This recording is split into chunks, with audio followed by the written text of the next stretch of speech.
महात्मा गांधी का परिचय देना सूर्य को दिया दिखाना है। वे हमारे देश के उन महापुरुषों में से एक थे जिनसे राष्ट्र जीवन का नया इतिहास तैयार हुआ है। भारत की स्वतंत्रता उनकी ही अथक सेवाओं का शुभ फल है। महात्मा गांधी का जन्म 2 अक्टूबर 1869 ईस्वी को गुजरात के पोरबंदर नामक स्थान में हुआ था। उनके पिता करमचंद गांधी राजकोट रियासत के दीवान थे। उनकी माता ने उनका लालन पालन बड़े ही अच्छे ढंग से किया था।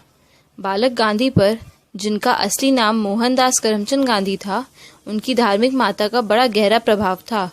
वे आगे चलकर गांधी जी के नाम से प्रसिद्ध हुए। उनकी शिक्षा गांव के एक विद्यालय में शुरू हुई। सन 1887 में उन्होंने एंट्रेंस की परीक्षा पास की। वे पहले पढ़ने लिखने में बहुत तेज नहीं थे। उन्होंने स्वयं लिखा है कि मैं बहुत झेंपू लड़का था, मेरी किसी से मित्रता नहीं थी। बीड़ी पीना, चोरी करना, जेब से पैसे चुराना, मांस खाना इत्यादि बुरी आदतों के वे शिकार हो गए थे। लेकिन आगे चलकर गांधी जी ने इन सारी बुराइयों को एक एक कर छोड़ दिया।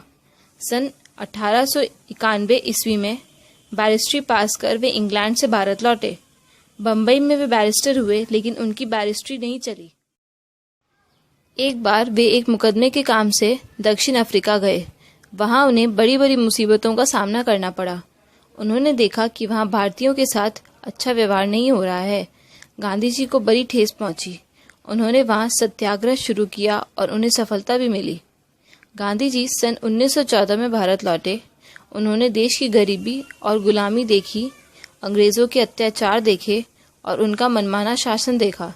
उनकी आंखें खुली और उन्होंने देश सेवा का व्रत लिया। देश को अंग्रेजों से आज़ाद कराने की प्रतिज्ञा की और तब जुट गए इस महायज्ञ में। सन 1917 से वे अंग्रेजों के अत्याचारों का खुलकर विरोध करने लगे।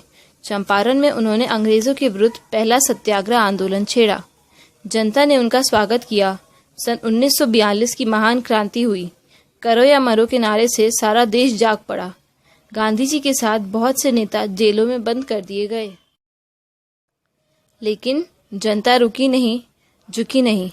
अंत में अंग्रेजों को लाचार होकर 15 अगस्त 1947 ईस्वी को भारत को आज़ाद करना पड़ा। देश को आज़ाद कराने वाले राष्ट्रपिता बापू को देश के ही एक अभागे नाथूराम गोडसे ने 30 जनवरी 1948 की शाम को पिस्तौल चलाकर मार डाला। लेकिन गांधी जी की जय आज भी हमारे प्राणों में नया जोश और उत्साह भरती है।